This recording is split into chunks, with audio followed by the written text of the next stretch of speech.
Bueno, muchas gracias a las autoridades del instituto, a Carlos Sánchez Berzaín y a todos los colegas por acompañarnos. Yo voy a ser muy breve porque me pidió Carlos y al pedirme que inicie esta tarde, yo plantearía, primer término, que la derrota electoral que tuvo el gobierno argentino el día domingo se inscribe en la larga sucesión de debacles electorales que tuvieron los gobiernos a partir de la aparición de la pandemia, empezando por la elección que tuvo lugar en los Estados Unidos el año pasado, la elección que hubo, por ejemplo, en nuestra región, en Ecuador, en Bolivia, en varios países europeos, y una situación que ha arrastrado, por ejemplo, la caída de dos países relevantes como son Japón y el gobierno de Israel, que también, si bien no estrictamente por esta situación, lo cierto es que sí, tanto el premier japonés como el premier israelí, Netanyahu,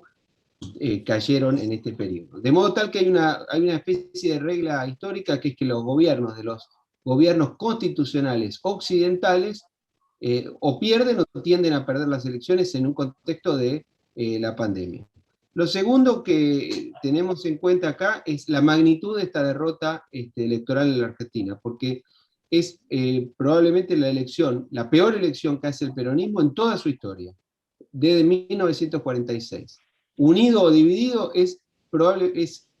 según los estudios que yo he estado viendo, es el porcentaje de número de votos más bajo que tuvo el peronismo nunca jamás, habiendo ganado o habiendo perdido, pero aún en las elecciones en las que perdió el peronismo nunca tuvo un número tan bajo de votos, lo cual hace pensar que el kirchnerismo de la mano de Alberto Fernández y Cristina Kirchner ha conducido al peronismo a una derrota catastrófica.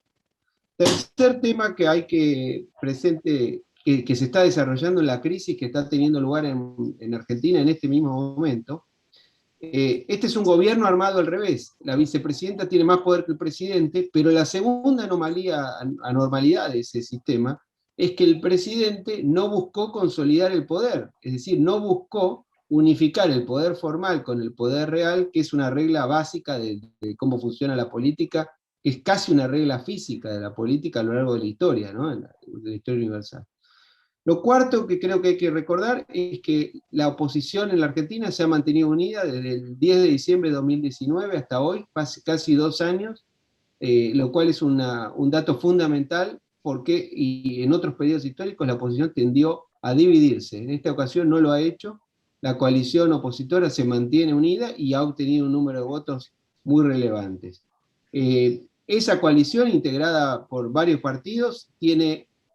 entre 6, 7 y tal vez más precandidatos a presidentes, con una intención de voto importante, con popularidad importante, con distintos niveles de trayectoria, y que lo integran desde expresidentes, como el expresidente Macri, como el jefe de gobierno de la Ciudad de Buenos Aires, gobernadores del interior y jefes partidarios.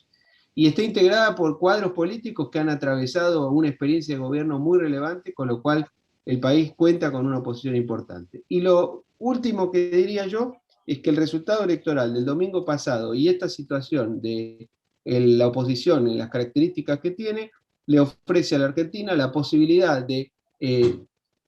no sé si de escapar plenamente, pero de al menos sortear ese peligro de riesgo democrático del que hablaba aquí Carlos Sánchez Berzaín al comienzo, de modo tal que si bien los años próximos serán lamentablemente muy traumáticos para la Argentina, el país cuenta con un sistema político y una institucionalidad que hace pensar que se va a mantener la institucionalidad democrática y que puede haber un recambio de poder por la vía democrática en 2 años. Muchas gracias y espero haber sido breve y útil en esta palabra. Gracias.